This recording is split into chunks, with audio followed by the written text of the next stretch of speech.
சிறந்தது உடற்பயிற்சி, உடற்பயிற்சியில் சிறந்தது யோகாசனங்கள். யோகாசனத்தை எளிய முறையில் நமக்காக கற்றுத்தர வருகிறார் ஆசனாண்டியப்பன் அவர்கள். நிகழ்ச்சியில் முதல் பகுதியாக வரவிருப்பது நலமுடன் வாழ.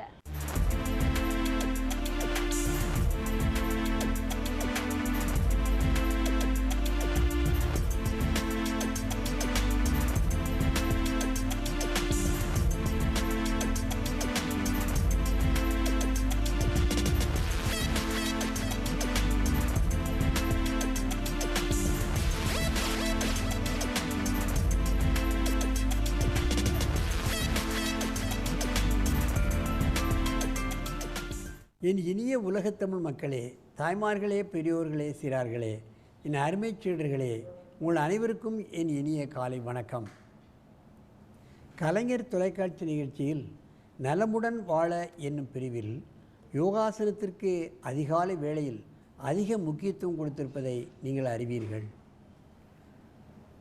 அதிகாலையிலேயே இந்த யோகாசனத்தை செய்துவிட்டால் என்னென்ன பலன்களெல்லாம் கிடைக்கும் என்பதை பலமுறை நான் உங்களுக்கு சொல்லியிருக்கின்றேன். யோகம் என்றாலே பலமுறை சொல்லியிருக்கின்றேன். உங்களுக்கு எல்லா விதமான யோகமும் கிடைத்துவிடும்.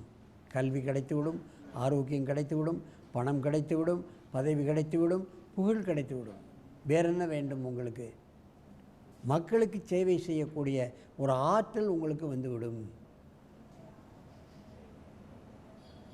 நாட்டு மக்களுக்கு உண்மையான சேவை செய்யக்கூடிய ஒரு குடிமகனாக நீங்கள் வாழ்வதற்கு ஒரு அடித்தளம் இந்த யோகாசனம் என்பதை நீங்கள் தெரிந்து கொள்ள வேண்டும். அந்த நிலையில் நமது அரங்கிற்கு இப்பொழுது பார்ப்பீர்களானால், சுவாமி விவேகானந்தர் பள்ளி ஆசிரியர் அவர்கள் இங்கே ஏகஹஸ்த ஜானுசிராசனத்தை செய்ய போகிறார்கள். மாணவர்களை கற்றுக் கொடுத்திருக்கிறார்கள்.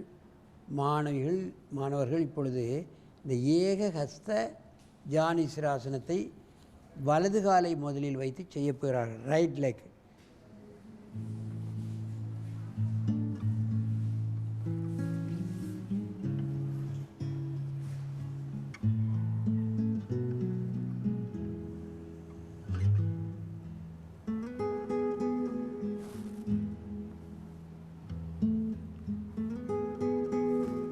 கால் மேலே அப்படியே படுத்து விட்டது பாருங்கள்.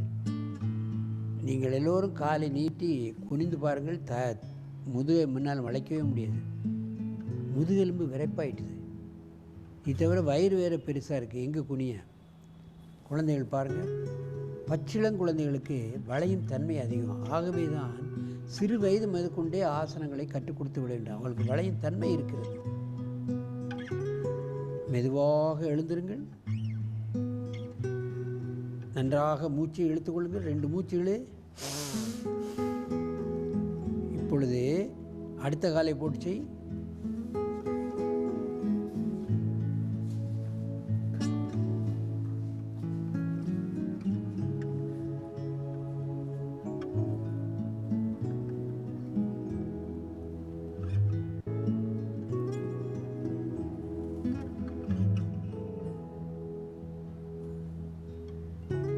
முழுமையாக செய்கிறது. எவ்வளவு நேரம் வேண்டுமானாலும் இந்த ஆசனத்தில் நான் இருப்பேன் என்று கங்கணம் கொட்டி செய்து கொண்டு இருப்பது மாதிரி நமக்கு தோணுகிறது.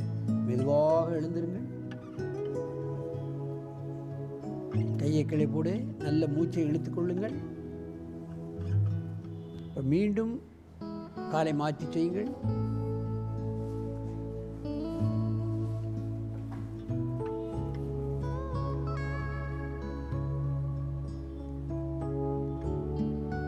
கால்கள் பலம் பெறும், இடுப்பு பலம் பெறும், பந்துக்கிண்ண முட்டு பலம் பெறுகிறது.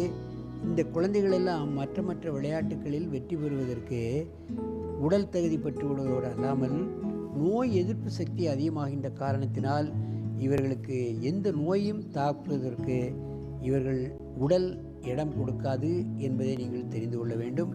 இம்யூனிட்டி பவர், நோய் எதிர்ப்பு சக்தி இவர்களுக்கு அதிகமாகி விடுகிறது. மெதுவாக எழுந்திருங்கள். கையை கீழே போட்டுவிட்டு மூச்சு வாங்குங்கள். 2 மூச்சு வாங்கு. இப்போ அடுத்த காலை பண்ணுங்க. மாற்று ஆசனம். இடது காலை மடக்கி செய்தால், நீட்டி செய்தால் அது மறுபுறம் வலது காலையும் மடக்கி செய்ய வேண்டும், மாற்றி செய்ய வேண்டும். அதுதான் விதிமுறை.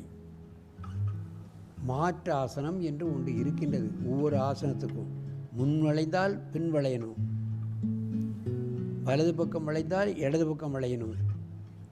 அதுதான் யோகாசனத்தினுடைய விதிமுறை. மெதுவாக எழுந்திருங்கள், நன்றாக மூச்சு வாங்கிக் கொள்ளுங்கள், மீண்டும் அடுத்த பக்கம் காலை வச்சு செய்யுங்கள்.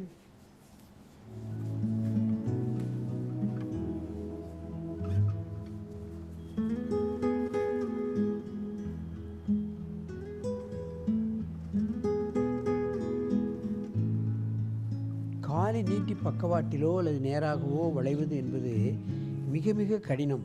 ஆரம்ப கட்டத்தில் இவர்களுக்கு கடுமையான பயிற்சிகளை கொடுத்து கொடுத்து கொடுத்து இந்த ஆசனத்தை மிக லகுவான ஆசனமாக மாற்றியிருக்கிறார் யுவராஜ். மெதுவாக எழுந்திருங்கள்,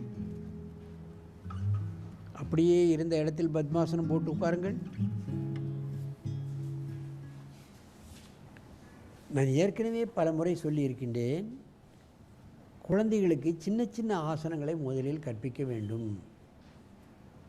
உடல் வலி ஏற்படாது, நோவு ஏற்படாது, சுளுக்கு ஏற்படாது. அதற்கப்புறம் அடுத்ததால் கொஞ்சம் கடினமான ஆசனம், அதுக்கப்புறம் கடினமான ஆசனங்கள், இப்படி படிப்படியாக கற்றுக் கொடுக்க வேண்டும். அந்த முறைப்படி கற்றுக் கொடுத்திருக்கின்ற காரணத்தினால் இந்த மாணவர்கள் சற்று இந்த கடினமான ஆசனத்தை அற்புதமாக செய்கிறார்கள். அவருடைய பெற்றோர்கள் இவர்களுக்கு ஆதரவு தந்திருக்கிறார்கள். அதைத்தான் நாம் கவனிக்க வேண்டும். பள்ளி தாளாளர்கள், பள்ளி ஆசிரியர்கள், பள்ளி யோகாசன ஆசிரியர்கள் முனைப்போடு இந்த குழந்தைகளை சின்ன பிள்ளையிலே இந்த ஆசனம் சொல்லிக் கொடுப்பது மிக கடினம்.